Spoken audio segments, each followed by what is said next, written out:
HMS గౌరవ అధ్యక్షురాలిగా కల్వకుంట్ల కవితకు సంబంధించిన బిగ్ బ్రేకింగ్ న్యూస్ చూస్తున్నారు. శ్రీరాంపూర్లో జరిగిన జనరల్ బాడీ సమావేశంలో ఏకగ్రీవంగా ఎన్నికయ్యారు కవిత.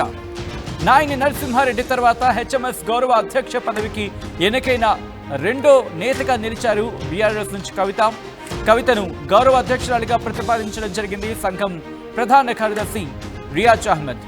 రియాజ్ ప్రతిపాదనను ఏకగ్రీవంగా ఆమోదించారు సభ్యులు. దానికి సంబంధించిన బిగ్ బ్రేకింగ్ న్యూస్ చూస్తున్నారు. రేపు అమెరికా నుంచి ఇండియాకు రాబోతున్నారు కవిత. ఈ నేపథ్యంలో హెచ్ఎంఎస్ గౌరవ అధ్యక్షురాలుగా ఆమె ఈ అంశానికి సంబంధించి చేపట్టబోతున్నారు.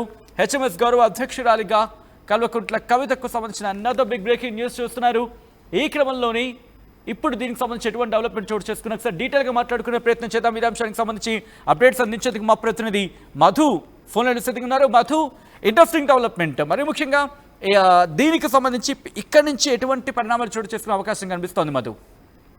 మొన్ననే టీజీపీకేసీ ఏదైతే తెలంగాణ బొగ్గు గని కార్మికులకు సంబంధించినటువంటి గౌరవ అధ్యక్షురాలుగా కవిత ఉన్నారో బీఆర్ఎస్ పార్టీ అనుబంధానికి సంబంధించినటువంటి ఆమెను తొలగిస్తూ నిర్ణయం తీసుకోవడం జరిగింది.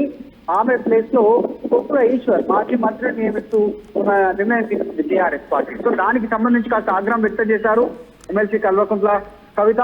తర్వాత ఆమె హెచ్ఎంఎస్ సంబంధించినటువంటి వారితో భేటీ అయ్యారు.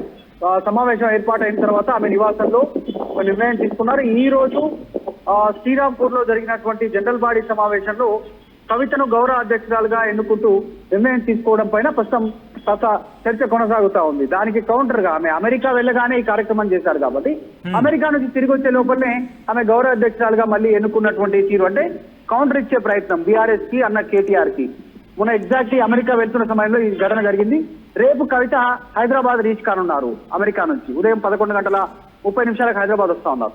సో అప్పటి లోపలనే యథావిధిగా సేమ్ స్థానంలో గౌరవ అధ్యక్షుడిగా ఉన్న కవితను తొలగించడంతో డీజీపీకి దీనికి హెచ్ఎంఎస్ కి ఇప్పుడు ఆమె మళ్ళీ గౌరవ అధ్యక్షురాలుగా నియామకం కావడం. సో పోటాపోటీ నడుస్తా ఉంది. ఇద్దరి మధ్య పోటీ పెరుగుతున్నట్టుగా స్పష్టంగా కనిపిస్తా ఉంది. సో మొత్తానికి సింగరేణిలో ఉన్నటువంటి ఈ సంస్థకి గతంలో నాయని నరసింహారెడ్డి తర్వాత గౌరవాధ్యక్ష పదవి చేపట్టినటువంటి రెండో వ్యక్తిగా తెలంగాణ నుంచి కవిత కావడంతో కాస్త చర్చ కొనసాగుతుంది.